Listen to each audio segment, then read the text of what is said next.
In this video, I'll be showing you how to set song as ringtone on Android phone. If you find this video helpful, drop a like and subscribe. But anyways, getting into it, once you're on your phone, you're going to see all your different applications and stuff. To set a custom ringtone, you're going to have to go to your settings application. This works on any Android phone, by the way. So all you want to go ahead and do is swipe up and you can go to settings right here, or you can swipe down on the top right and it's going to show up your control panel.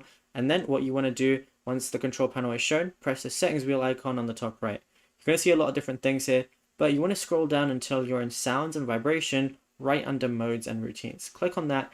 The very first option you're going to see is ringtone. So just go ahead and click on that. Now you're going to see a lot of default ringtones for Android and Samsung as well even. And you can literally just go through them. They're going to play automatically. They're also like filtered in like fun, retro, and a lot of different themes. And then also if you want to have a custom ringtone, all you got to do is press the plus icon on the top right, and then it's going to say allow sound picker to access music and audio.